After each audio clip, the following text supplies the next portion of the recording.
It's not just when politicians are seeking votes that they need to field questions. And, you know, this debate is questions mainly from the media who represent really good questions, but these questions should come from the ground. And I totally agree that this needs to be part of the culture. And as Sheila said, all the way to the local level, political leaders need to be answerable to the public through these public forums, but also in other ways that we can ensure accountability, because after the promise, then what? And that could explain the undecided, because as Prof says, as Gachira says, if my issues have not been dealt with, why should I then get involved in this very intense electioneering period? It's more of the same. Okay, I really want us to go into a bit of the manifestos and what these two gentlemen bring to the table.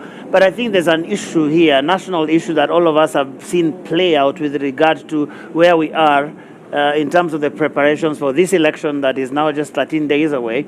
And we've seen some back and forth between IEBC and DCI, for example. I wonder around this table how that makes us feel, and I'll start with you, Houghton. Although we're probably not the best people to start with. As Amnesty, we don't do very much in terms of election oversight. But let me just give you a couple of thoughts. One is that, you know, we have to keep in mind that public trust and credibility of institutions at a time like this is just so important. To have two independent institutions, the National Police Service / Director of Criminal Investigations and the Electoral Commission, scrapping in public. All right, I'm always interrupting you because the other candidate, the Agano presidential candidate, is arriving there, David Wahiga Mwaure, and I'll go straight to Lulu Hassan, who is going to be speaking to him in a short while. Na barabara kabisa, mpenzi mtazamaji, shukran sana Joe Ageyo. Kama mnavyoona tayari David Wahiga Mwaure tayari kishawasili wa chama cha Agano akiwa na mgombea mwenza.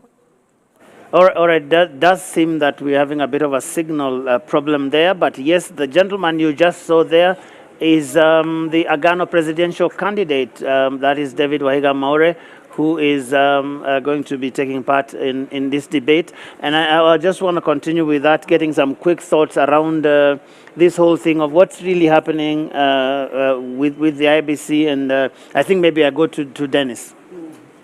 I don't know. I've always been worried about IEBC preparedness. There are no good signs. We're not seeing good signs. I don't want to be dramatic, but I wonder what these good signs mean in terms of the fate of the election itself, because it seems to be going worse. 2013, we were here. 2017, it got worse. Now we're 2022, it's even worse. It's just not prepared. But what's really the problem, according to you? From a technical perspective, I think there's a way in which organization is not being done. The procurement is not being done well. We don't have the audit report from KPMG. We're not sure about ballot papers. Ballot papers are coming before Gazette notices are issued. Okay, Dennis, I'm sorry. We have to go back, and I think we are now ready with the Agano presidential candidate, Wahiga Mwaure. Na barabara kabisa, mtazamaji, kama mnavyoona David Wahiga Mwaure tayari wa Agano Party kisha wasili kwa mjadala ambao umesubiriwa kwa hamu na gamu. Labda nimuulize mawili matatu kuhusiana na mjadala wa siku hii ya leo. Karibu sana David. Asante sana dadangu. Naam, umejitayarisha vipi siku hii ya leo? Nimejitayarisha kabisa ili nikuje niwaeleze wa Kenya sababu gani ni lazima safari tubadilishe na sababu gani ni lazima wachague mtu mpya na yeye ndiye mimi. Tunakuja kuelewa kwamba hii ni miaka 59 kutoka wakati tulipata uhuru. Tumekuwa na tabu nyingi hata baada ya miaka hiyo yote. Na sisi wengine kama mimi nimeingia katika huu uchaguzi kwa sababu naamini ni wakati wa kufagia na kuleta wapya.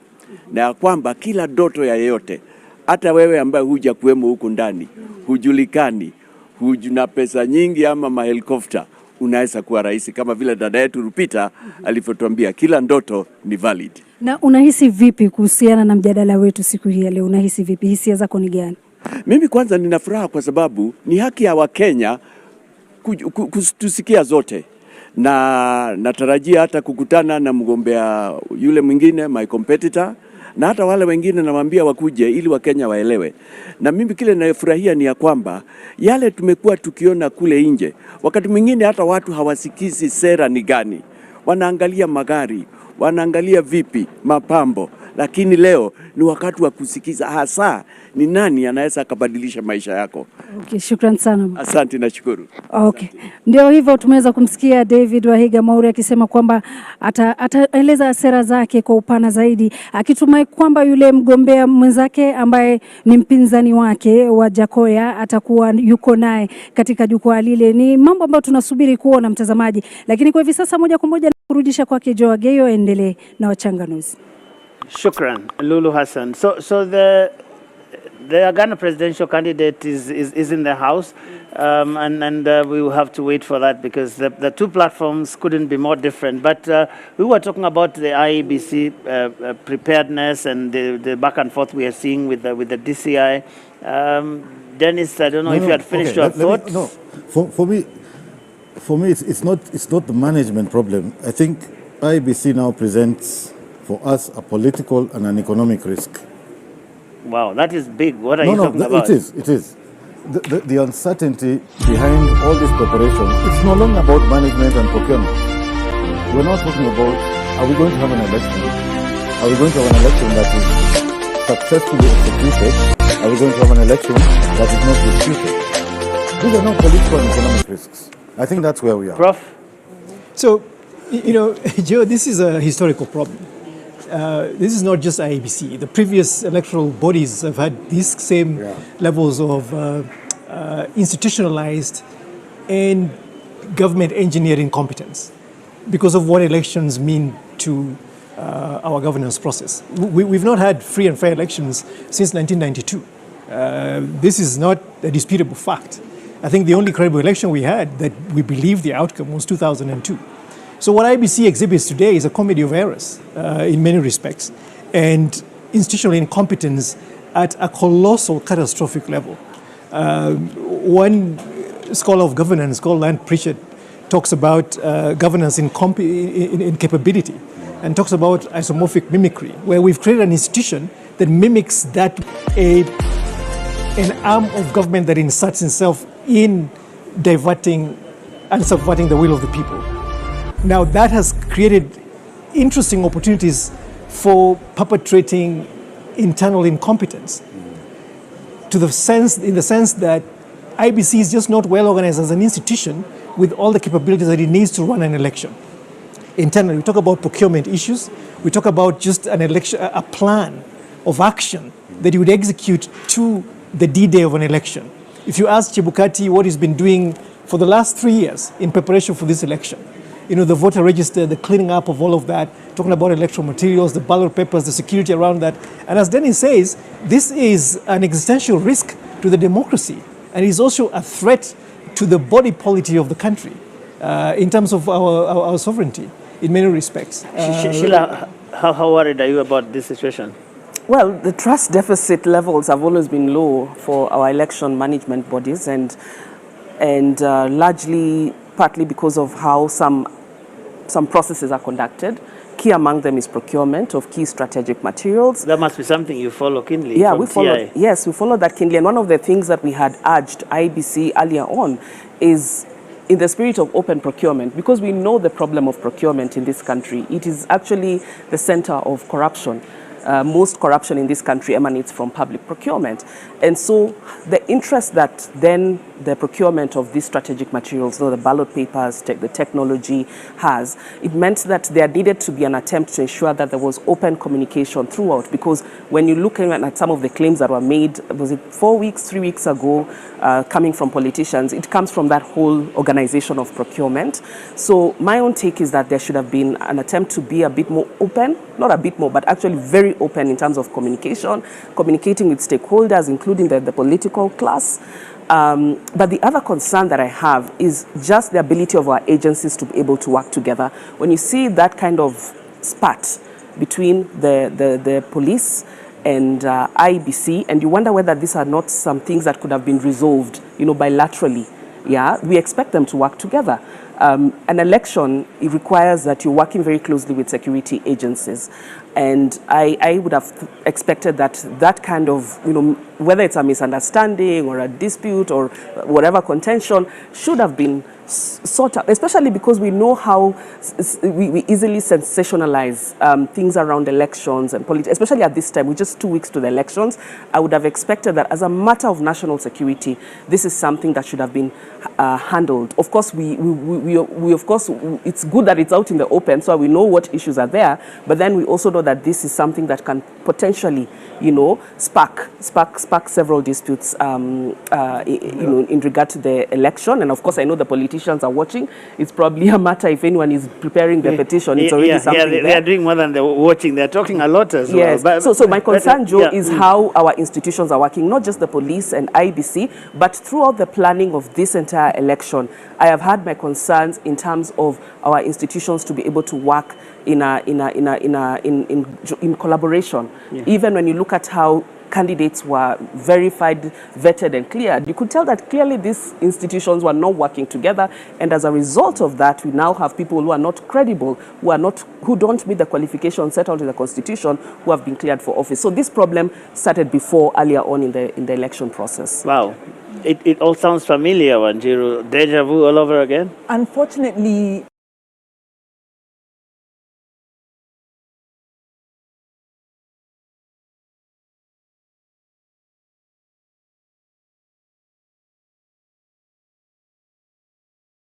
yes, this is a political problem, because the IBC is really, if you look at our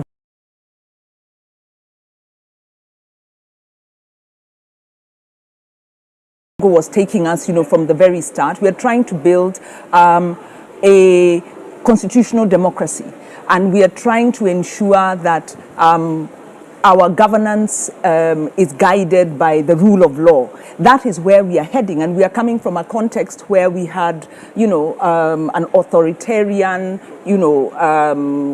very corrupt regime through the 80s, through the 90s, and we are trying to reform this with the Constitution of Kenya.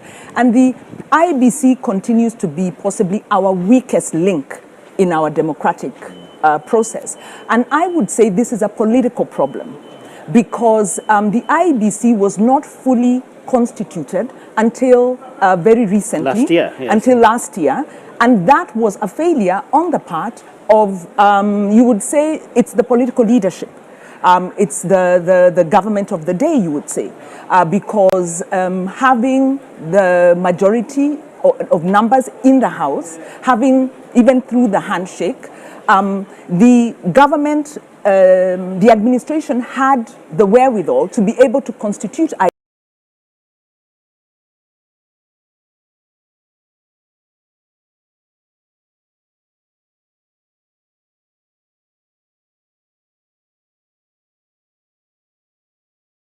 IBC adequately. Another factor with IBC we continue to hear is the budget, that they do not get the allocations they need in terms of the budget. We also know there's a lot of horse trading and a lot of efforts to kind of influence. Of course, the way the IBC is designed, political parties have a role in terms of the nominations of the constitution of the commissioners, but we then don't see the independence, and we get a sense there's a lot of interference happening behind the scenes. So the inability of IBC to win the public trust, and the fear that it may designed, political parties have not perform to the level that's needed is a political problem. And then we ask ourselves, we've had several by-elections run by the very IBC. We get a sense there's a lot of interference happening behind the scenes. So as the stakes inability of IBC to not able to win the public trust, and the fear that it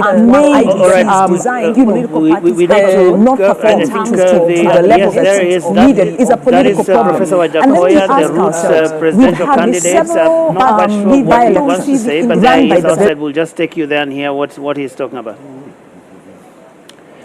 All right, so we will keep that there as we monitor what that is about. But here with my panel, we are monitoring this together. And Prof, I see you are quite perhaps amused. So that the state inability of IEBC to bring the public and the fear that are made design political parties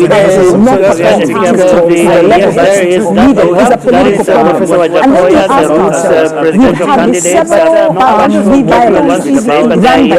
just take you there and hear what they have placed on the table.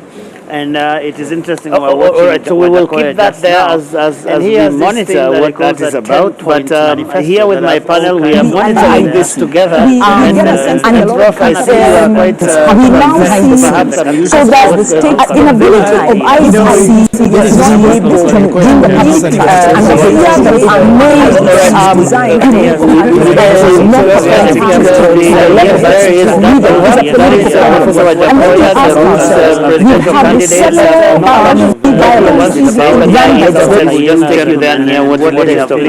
wonder what the thinking it is interesting. All right, so we will keep that there as we monitor what that is about. But here with my panel, we are monitoring this together. And Prof, I see you are quite perhaps amused. What is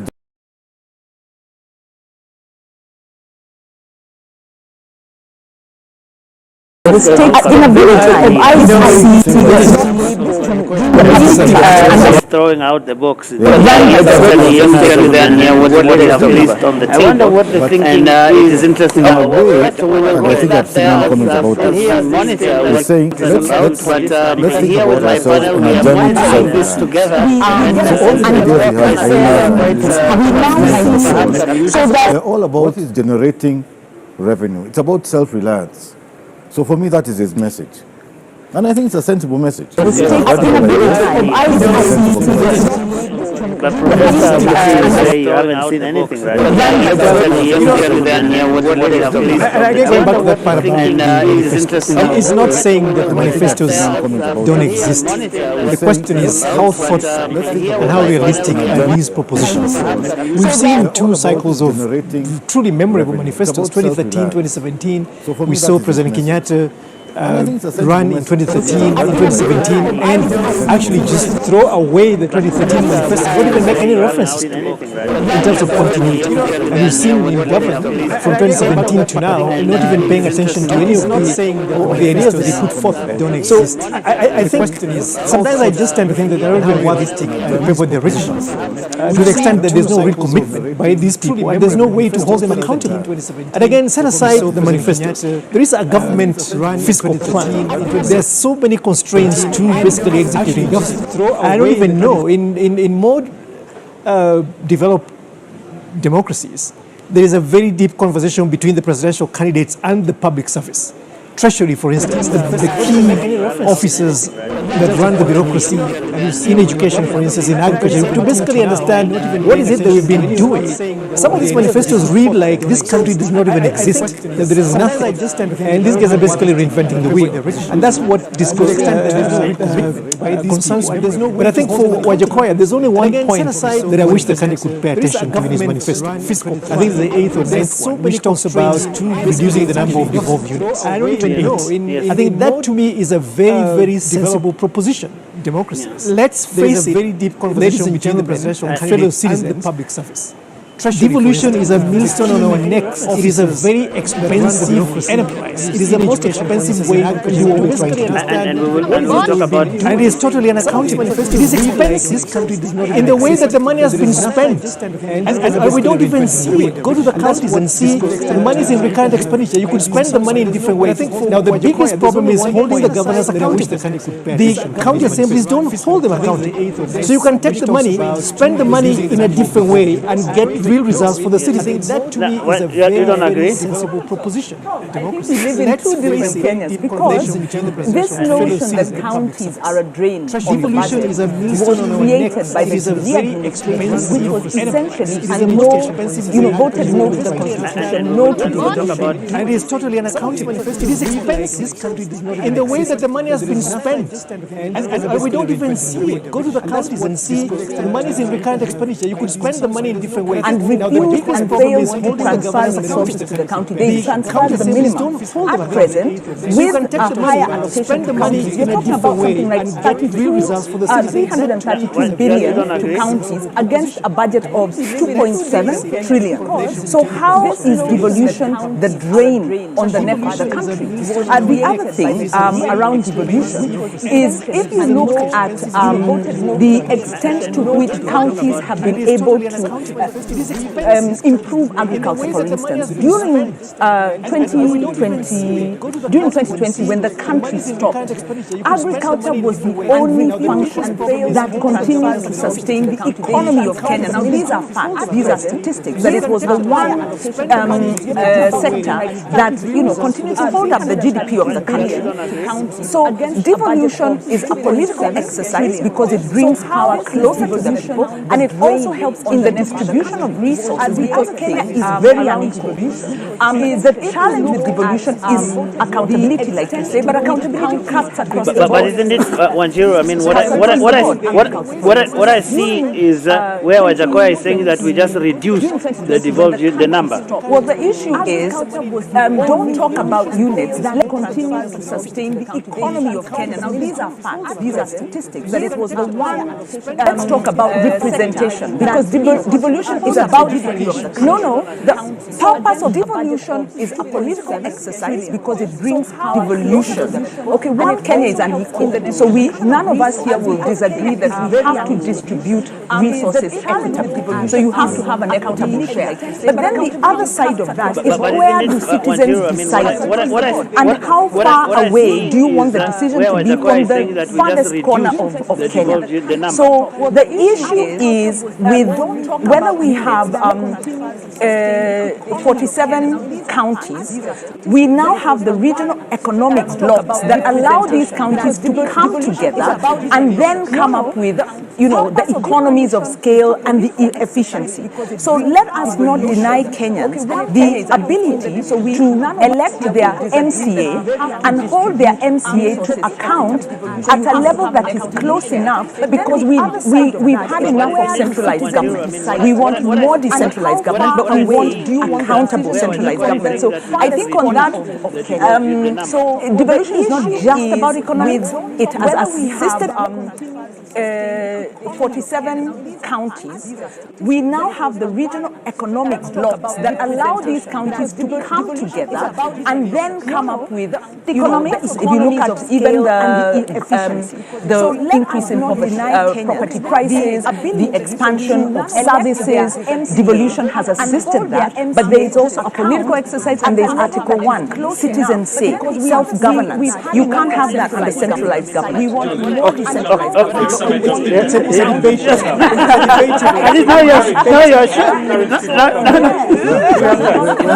right, just very briefly, yes, yeah. We just want to do a check on what's happening with the registration, but it's fine. You can make that comment. So that was a light touch. I mean, I think the thing that we have seen in both of their manifestos, which I think have been interesting, is the focus on anti-corruption. Right? So that's the area that they do agree on, but their prescriptions are very different. So I think with the Agano Party, what I saw was a lot of language around, how painful, how onerous, corruption and impunity is, but very few legislative and policy prescriptions and, I guess, programmatic shifts, right? The one thing that I think is interesting there is this idea of shifting prosecutorial powers to the ethics and anti-corruption. So we will come and have a fuller conversation on this. I just want to remind our viewers who are watching this all across the screens in this country. We are live on TV and even online following this.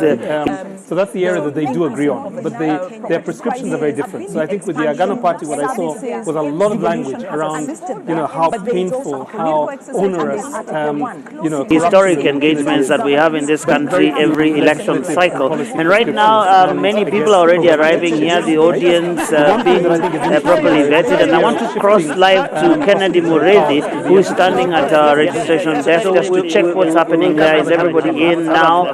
Because we'll be starting this debate in another 40 45 minutes or so. Kennedy, what's happening where you are? We are live on TV. Well, thank you, Joe, and quite an interesting panel you're having there, discussion.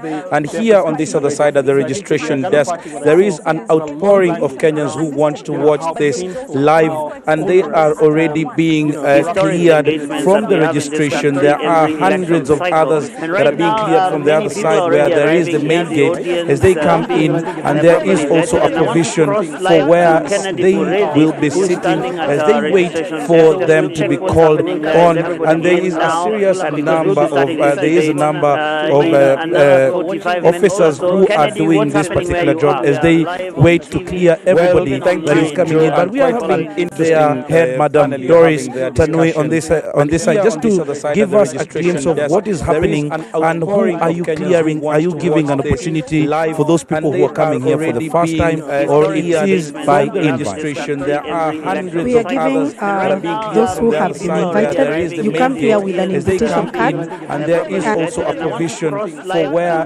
they will be sitting as they wait for them to be called on. And there is a serious number of and once you get here with your invitation card, we'll give you a QR card to scan with your phone. And then immediately it will tell you to register. Once you register, it sinks into our system. From there, we can be able to print this just to give us a glimpse of what is happening. When you're saying that you're coming in and you're given a QR code, does that mean that anybody else who has not received an invitation card from home will come here and receive the QR code? No, if you have not been given an invitation card, we are not able to print for you a badge, and you cannot be allowed inside the gate. Probably take us through this process. We are seeing that there are different desks manned by different people. Is it to cater for the different groups that have been invited? As I can see here, my camera person Brian will be showing there is the embassies, there is the Media Owners Association and all that. Then there is the delegates. Probably you could take us through this. And then from that side, it will tell you we are able to handle the embassies, we are able to handle the diplomats, and then from these desks, we are accrediting everyone. People come, they sit from that side, then they will be called one by one. They go to various desks, and then they are sorted out to make it move faster. Well, that is what we are getting, and everybody has been catered for when they make their way to this particular place. And we will, the digital? This company is called Digital One. We are the one who are doing registration and accreditation. Yes.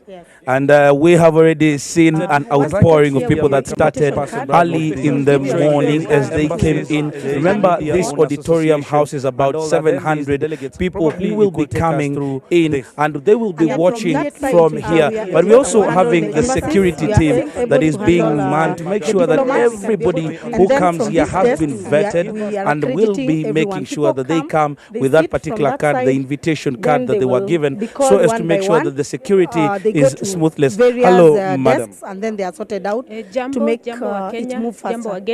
Well, that is what we are getting. Hapa ni sub-county ya Lang'ata na huyu ni kamanda mkuu wa polisi eneo hili la Lang'ata, Miss Monica Kimani, na nataka kuwaambia mambo ya usalama.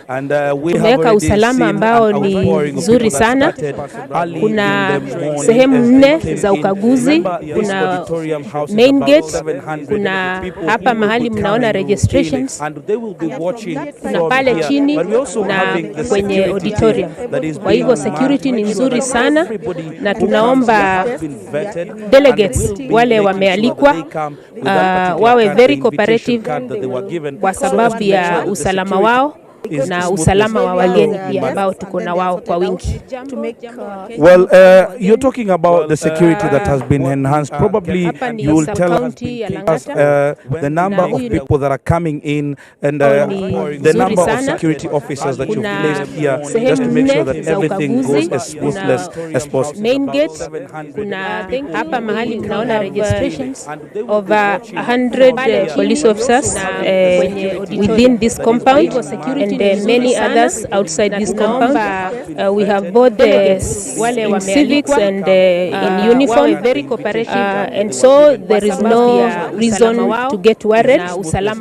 We are up to the task. Well, thank you very much, Joe. Just before I get back to you, we'll also want to get a view from one of the delegates who have come here. As we do know that there are those delegates that are also representing the political parties that are involved in this debate. There are those supporters that have come with the four presidential candidates that we do expect will be involved in today's debate. We would want to get probably a view from one of them. How are you, within sir? this compound, and many What is your name, and today you're here, and how is the feeling, and why not watch from home and come here today? My name is Sam Ogutu. Basically, I want to say I'm one of the few delegates that have privileged to come and have a one-on-one interaction with the presidential candidates. I'm here basically to hear them out, to hear their agenda, and probably make an informed decision come 9th of August during the election.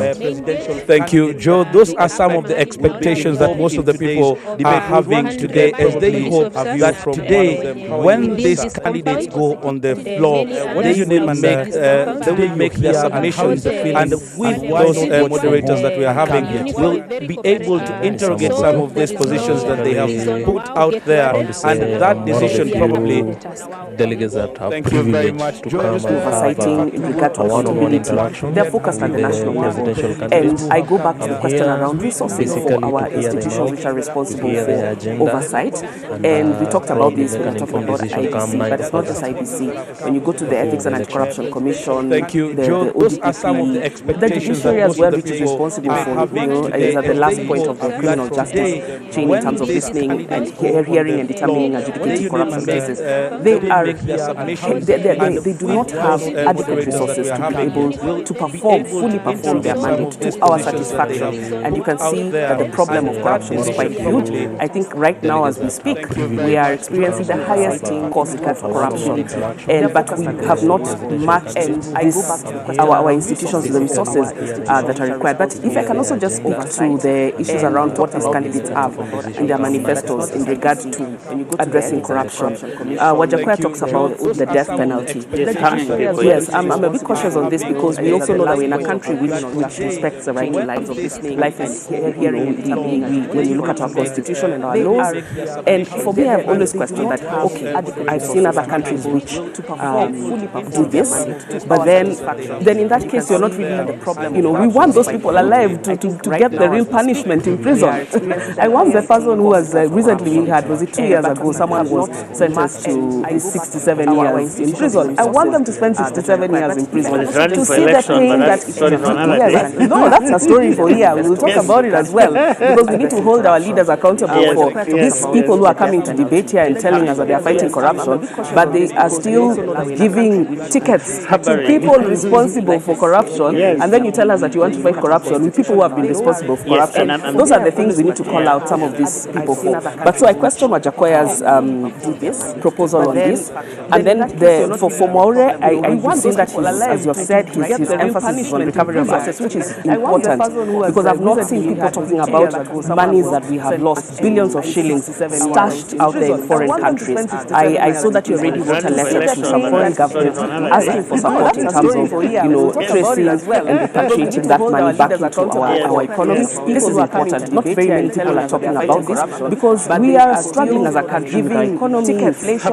and we really need, this is the time we need all those resources that have been stashed out there to be brought back to be able to bolster our economy. So I agree with him on that. He's also talked about revisiting some long-lasting corruption cases, KEMSA, the KENREN, and NYS and others which have not been resolved. I think this is important. Just be cautious as well.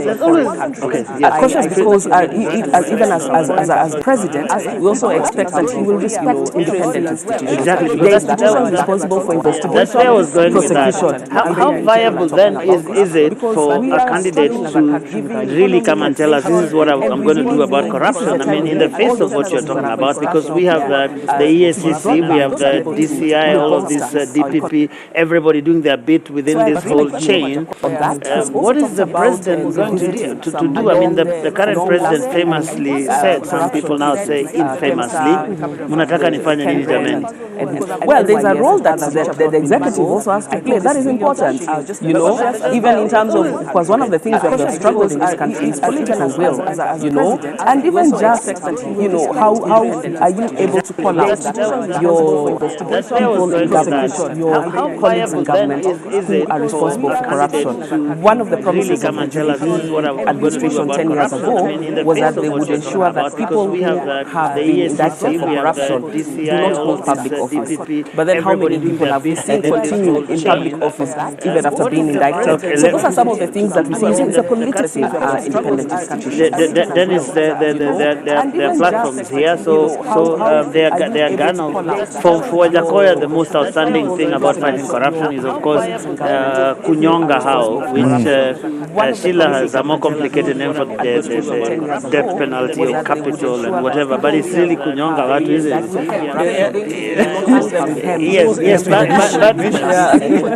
but then there are the other things that the Ghana presidential candidate is proposing, such as the whole asset recovery thing. In fact, he's saying that asset recovery thing should be domiciled in the presidency. He's already written some letters to some foreign embassies and that sort of thing. He's talking about devolving budgeting to village councils, which is not just about corruption, but I guess it's also some of the things that Wanjiru was talking about, taking everything closer to the people, and then talking about the big fish going up.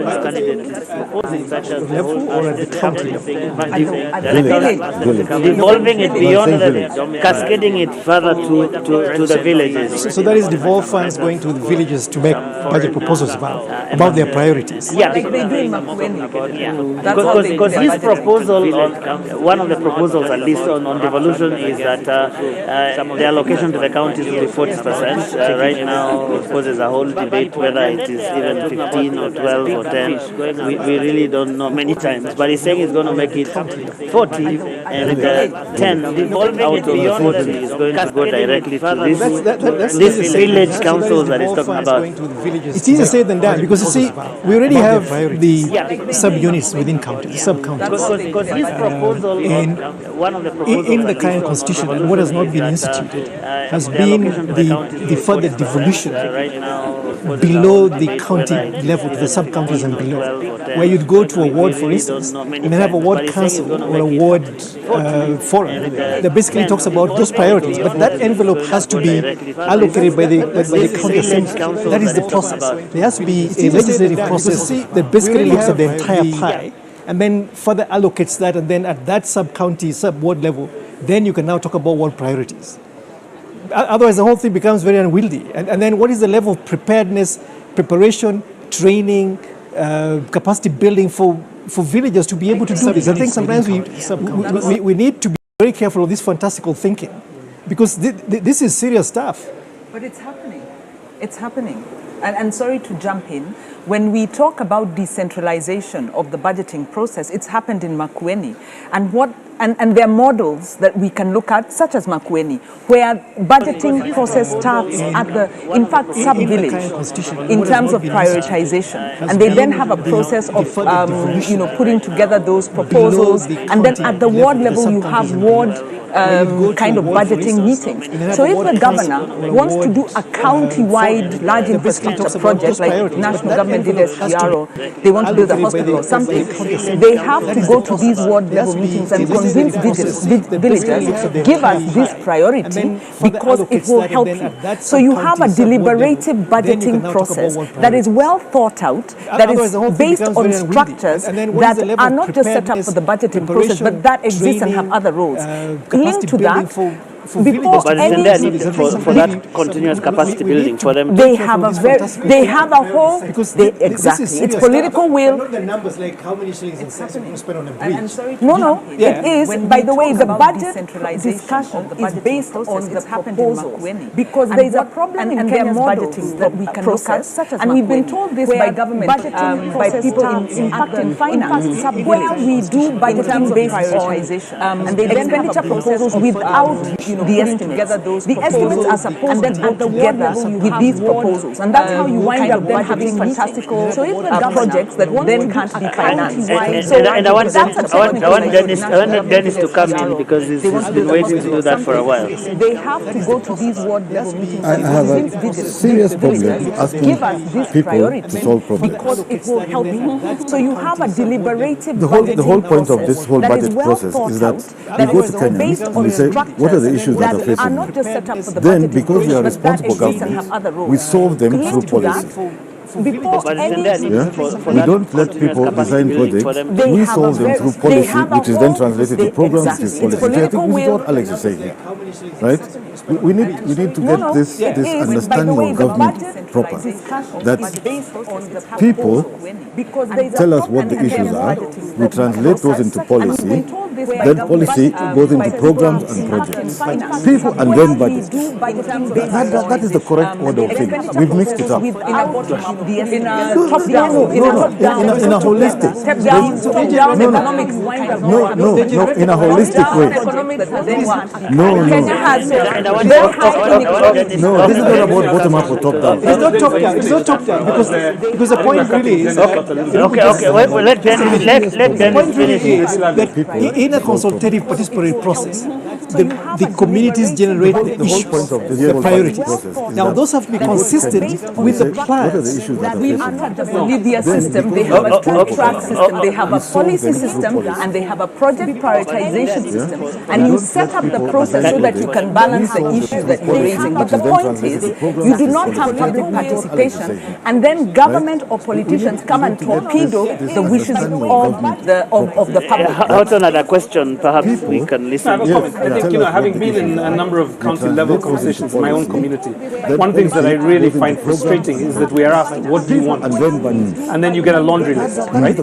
Now, what people don't tell you is what is available in the budget envelope. Because ultimately, budget making and policy making is trade-offs and choices. If you're not given the information, how do you participate in the trade-off process? What ends up happening is a group of policy makers or budget makers sitting somewhere in a very small room, very far from the rest of the public, make the decisions. We are essentially providing just the fodder, but the actual processing is done by somebody else. I think until we get to a point where we actually have people being able to work out what is the budget for the Kilimani ward, what is the budget for the Nairobi County, and actually start there. What do we want to provide? Let us make the choices, and then have the budget makers essentially formulate the budget so that essentially we can hold them accountable to that.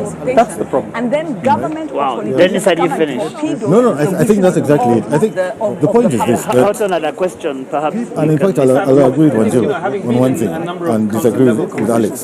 This is why devolution is important. Devolution is important because it gets, we are now starting to realize that the most important person for me is my guy at the ward, my MCA. Then maybe my MP, maybe my governor. And actually, this thing we're thinking about doing here is the last one. Let's be honest. Yeah? I'm more interested in my But we get it. I mean, many people would say that the stakes usually appear higher up here after people fight and kill. At a political level, I think devolution is important, and this is why this bottom-up thing works. At a political level. But our devolution is still, I think what Alex is saying, economically inefficient. So I'm not against devolution. Yes, it's economically What I'm inefficient at the saying moment. is that the architecture of the divorce structures is problematic. We need to think about how we do this, because there are many ways, as they say, I think that's exactly it. to skin a cat. The point is, We've chosen the most expensive way to do it, and it is hemorrhaging public resources. A lot of that money is wasted.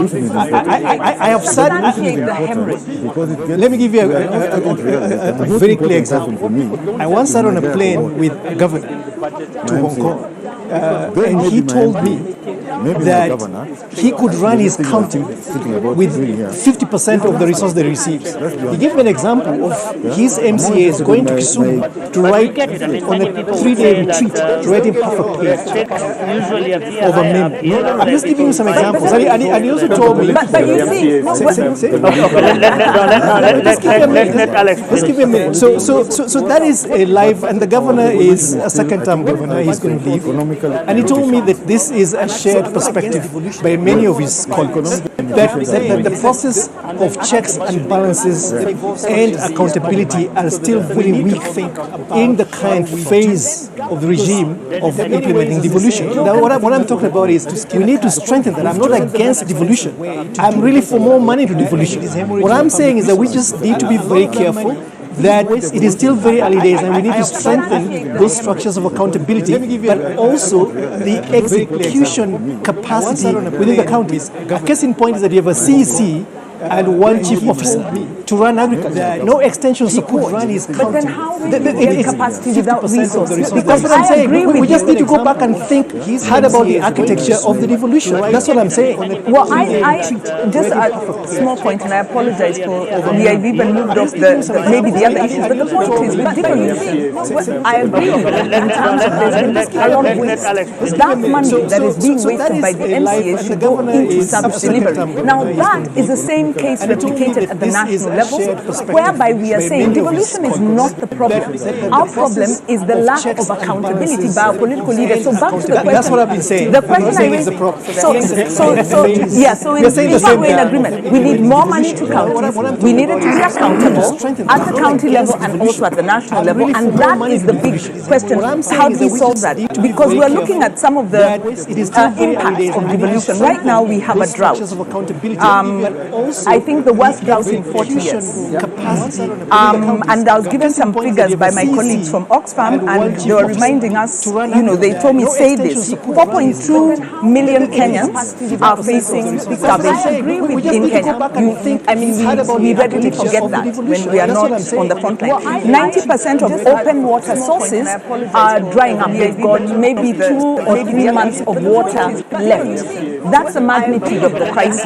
Juxtapose that with the waste, because the figures that we've lost through corruption are estimated from 700 billion to 1.2 trillion per year in terms of waste. So the issue of accountability or corruption has to be measured in terms of the cost of human life. When you have KEMSA, we lost 7.8 billion during COVID. How do you steal money that we borrowed to help people in the midst of a pandemic? So I think the problem we have is we get lost in the technical and we forget our politicians do this because they can. And it's our politicians and it's some people in levels of government where they're able to subvert our budget processes to enrich themselves at the expense of Kenyans who are losing their lives because of corruption. And that is the issue.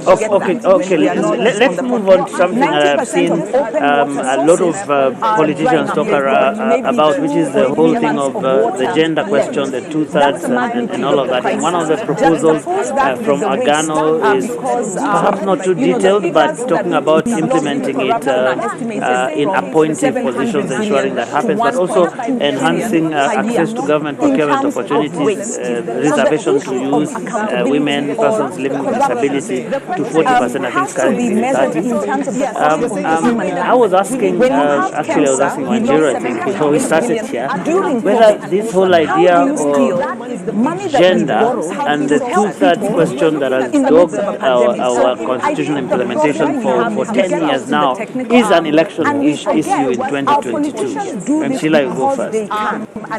They've tried to pretend that it is an election issue, I think, because they have... that's true, because at the front of it, we've had one, I think it's Kenya Kwanza, which says that half of the appointments will go to cabinet. Half of the appointments in cabinet will go to women. But then I already look at it from the optics, like when you're out there, who's around you?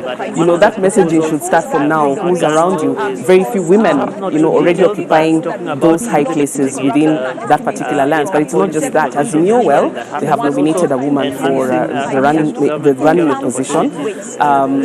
But then, for me, it's more or less about optics, because when you looked at the party lists, you remember the party lists that IBC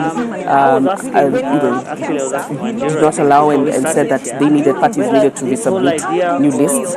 if they couldn't even present us enough women as required as per the constitutional threshold during the listing of people to be nominated, do we really trust that they will then offer those appointive positions? Because for me, it's really promises. But I don't think that the gender issue has been a strong matter that we have really canvassed during this campaign season. We've not given it enough attention. And just one thing, because we've talked about it, on the issue of what Mwaure proposes in terms of procurement, ensuring that women and youth get enough opportunities.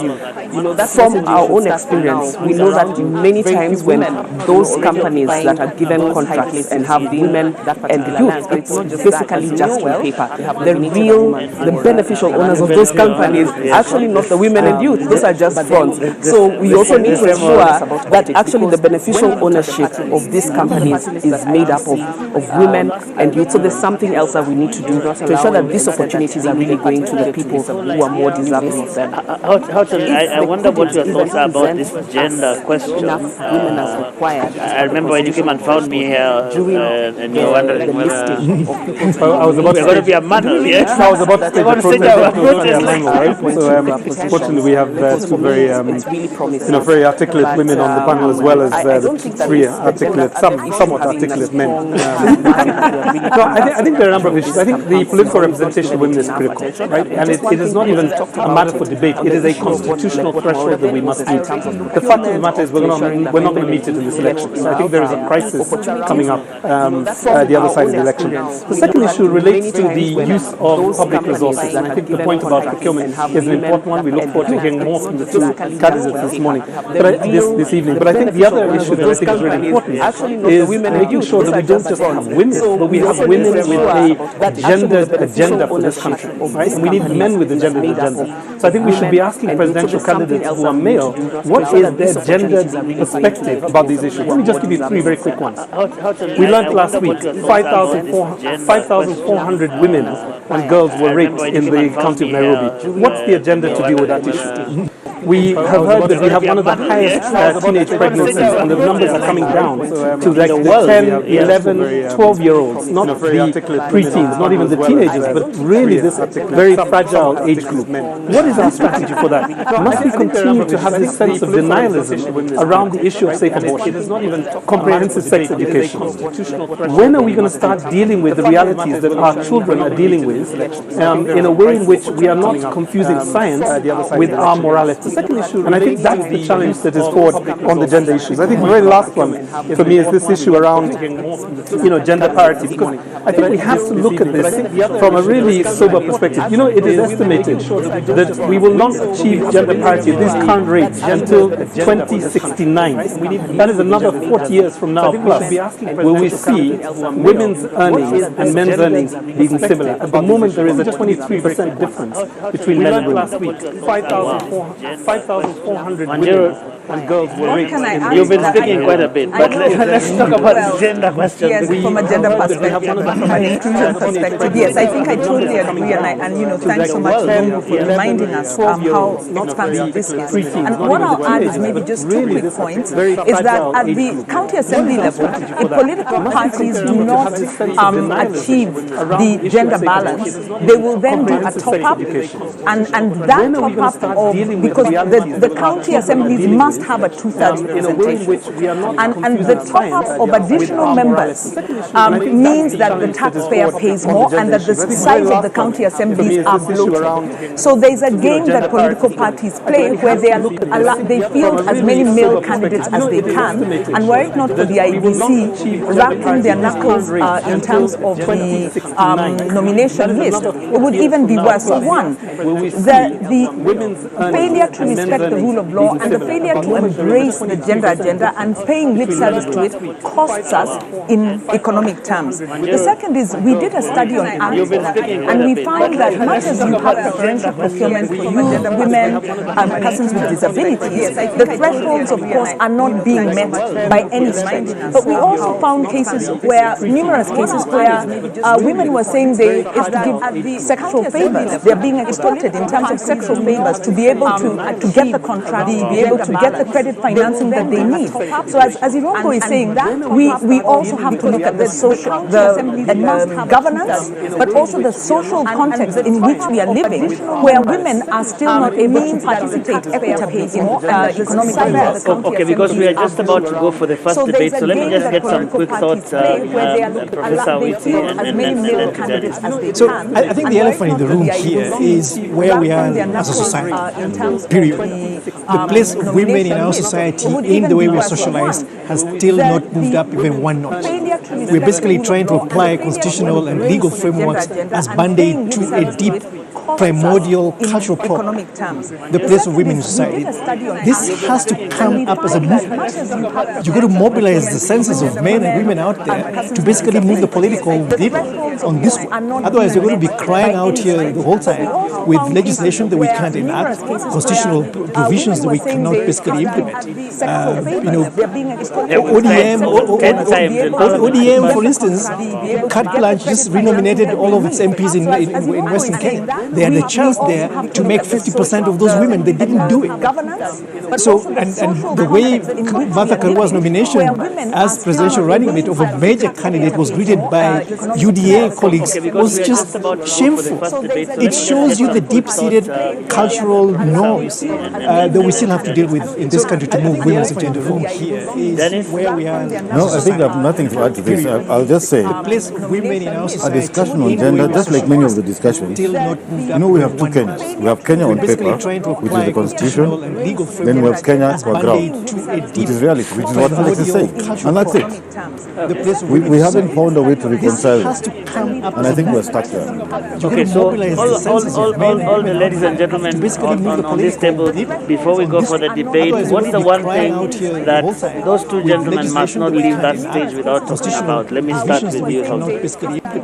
I would like to address gender and women's empowerment. ODM, for instance, Carte Blanche just renominated all of its MPs in Western Kenya. They had a chance there to make 50% of those women. They didn't do it. The political culture. So, and the way Martha Karua's nomination as presidential running mate of a major candidate was greeted by UDA colleagues was just but we have a culture where corruption is seen to pay.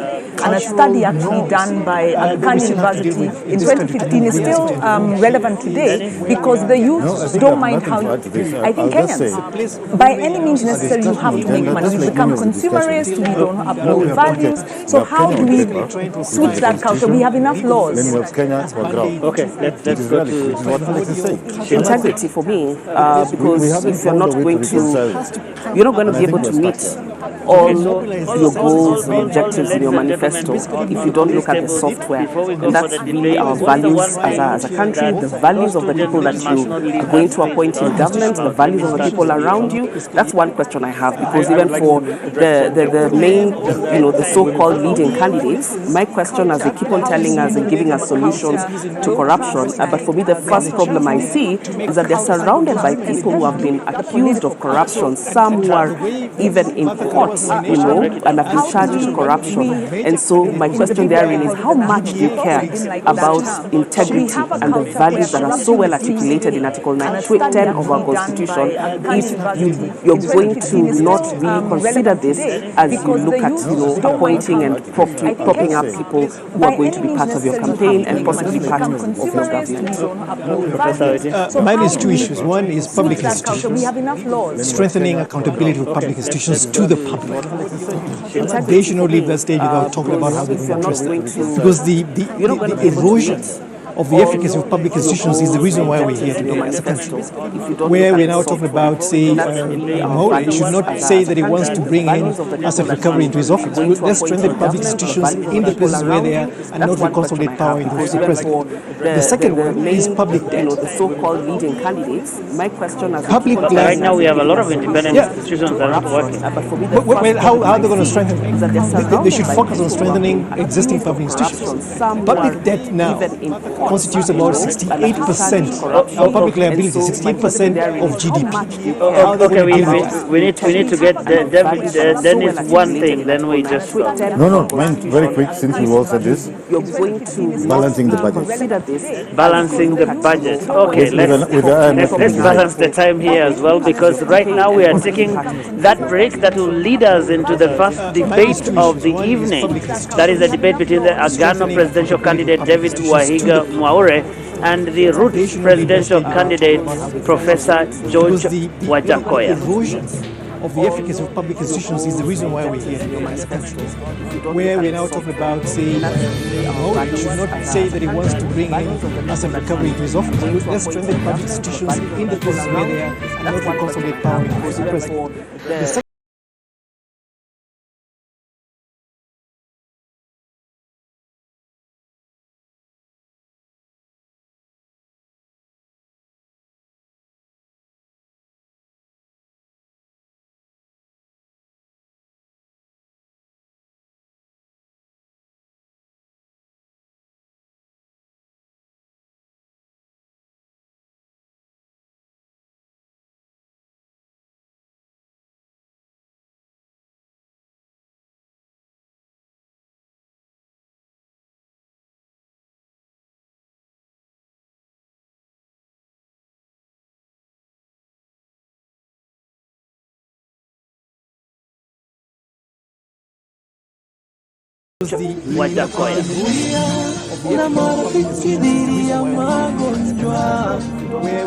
The UHC coverage journey is on. NHIF is working under the guidance of the Ministry of Health in the UHC Step Up, which presents an opportunity to secure Kenyans access to quality health services without suffering financial hardship. So take the bold step today and safeguard your families by enrolling to NHIF to ensure health for all. Kwa majina mimi naitwa Moses Kuria, mkaaji wa hapa Bomboruru, ambao tunafanya na kazi na hii sako yetu ya Geno Sako, ambao ruti yetu ni Bomboruru Saba Seri. Kwa hii kadi ya bima nilichukua 2013, ambapo imeshanisaidia 2018, ambapo bibi yangu alikuwa anajifungua. Tulienda hospitali tukatibiwa, tukahudumiwa vizuri, alafu wakati wa kutoka hatukuitishwa kitu. Kwa hivyo ningehimiza makondakta wote na madriver wajiandikishe kwa hii bima yetu, ambapo itakuwa inawasimamia.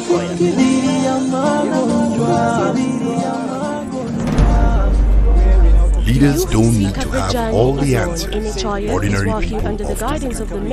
If leaders just listen.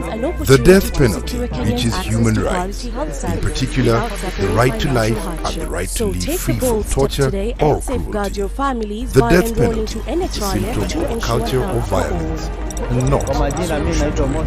My name is Wilson King. I am a lawyer by profession. I specialize in human rights and criminal law.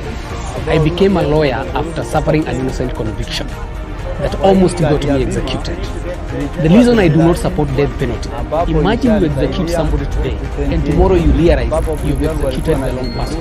What amount of remedy can bring such a person back to life, back to his family and children? Government, let's abolish death penalty. In November 2021, 40,000 people were forcibly evicted from their homes. Many months on, they used plastic tents, 16 from the center of the capital city. Mimi naitwa Ture, natoka Mukuru kwa Njenga. Last year we experienced post evictions. Watu waliweza kuumia, wamama, watoto, walemavu, wazee, community mzima ikakuwa affected. Kitu ile tunaomba serikali ambayo itakuja iheshimu haki ya makao kwa kila Mkenya. August 9th, 2022, the death offers a turning point. Culture of one. Turn up the vote. Your vote counts. It's actually the only thing it does in specialize in human rights and 2. Choose and then hold leaders accountable. That almost got me executed. The reason I do not support death penalty. Join the movement of people who stand up against human rights violations. Become a member of Amnesty Kenya today at www.amnestykenya.com. Let's abolish death penalty. In November What is a 2021, secondary school in Kenya? It ranges from 106 high-cost national schools, educating 3% of the learners, where you find ultra-modern libraries and laboratories, the most experienced principals and teachers, and the best teacher-student ratios. 27,019, some are barely established, understaffed, lacking basic facilities, subcampus schools, educating over 60% of learners. Given that KCSE is the most consequential examination in our education system, isn't it fair that we level the ground for all learners to excel by narrowing the capacity gaps between the worst and best schools to deliver quality education? The summer agenda calls for a sub-county schools grading program and then a change from the cap-taker model to the small school to grow. Without these, as we know, this promise to